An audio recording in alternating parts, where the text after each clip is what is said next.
Existem três maneiras diferentes de se declarar uma variável em JavaScript, cada uma com uma utilidade diferente que tem a ver com o escopo da língua. O escopo é tipo um container que guarda todas as suas variáveis e impede que elas interfiram outros códigos ou sejam alteradas por eles. Existem diferentes tipos de escopos, já serão explicados, e é isso que vai fazer a diferença no caso do var contra o let e o const.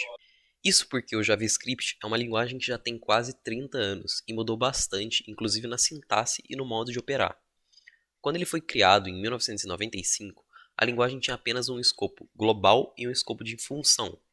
O var foi criado nessa época, e por isso ele só podia ser usado nesses dois modos, o que acabava forçando o maior uso de funções para isolar o código. Por exemplo, nesse código aqui, a gente tem dois containers ou escopos, que é o escopo global e o escopo dessa função init. Quando a gente declara a variável A, ela está disponível para todo o código do programa. E quando a gente declara a variável B, ela está isolada dentro desse container da função init. Quando a gente executa a função init, a gente consegue ter o console.log de 2, assim como quando a gente dá o console.log de A em qualquer parte do programa. Mas quando a gente tenta sair dela e dar o console.log de B, a gente não consegue porque ele está não definido, porque ele está isolado e não pode ser acessado fora daqui.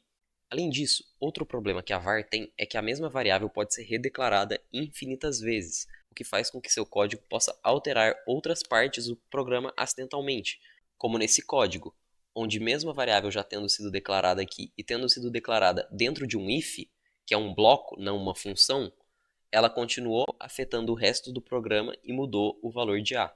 Por isso, a gente tende a evitar usar o var, principalmente quando se trabalha com mais de um script. Para criar outra maneira de fazer isso, as keywords let e const foram lançadas em 2015 com o ES6, trazendo o escopo em bloco e o escopo de módulos, que revolucionou e permitiu maior modulação de código no JavaScript.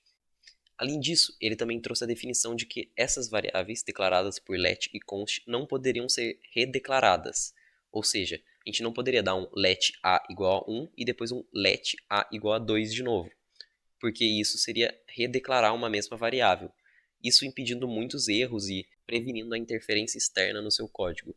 Agora você vai ver alguns exemplos para entender a diferença entre o escopo de bloco do let e const contra o de função e o global usados pelo var. Quando a gente usa let e const, cada bloco de código vira um container ou escopo, criando um novo set de variáveis e dados. Blocos de código são estruturas como o if, o for, todos os loops, funções ou qualquer coisa basicamente que seja encapsulada por chaves. O arquivo também sendo uma delas. Isso permite maior modulação do código e evita interferências, como é o caso desse exemplo que a gente está montando aqui, onde a gente vai redeclarar a mesma variável duas vezes com o var, porque não tem nenhum problema, sendo ela uma variável global, ignorando o bloco, já que o var só usa o escopo global ou de função.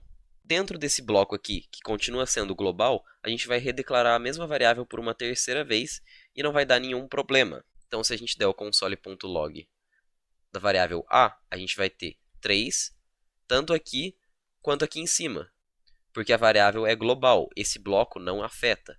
Só se fosse uma função que isso iria ser afetado, como nesse caso aqui embaixo, onde quando a gente der o console.log da variável i, a gente vai ter 4, mas se a gente sair da função, a gente não vai conseguir ter essa variável i tendo um erro undefined, porque ela está dentro do escopo de função.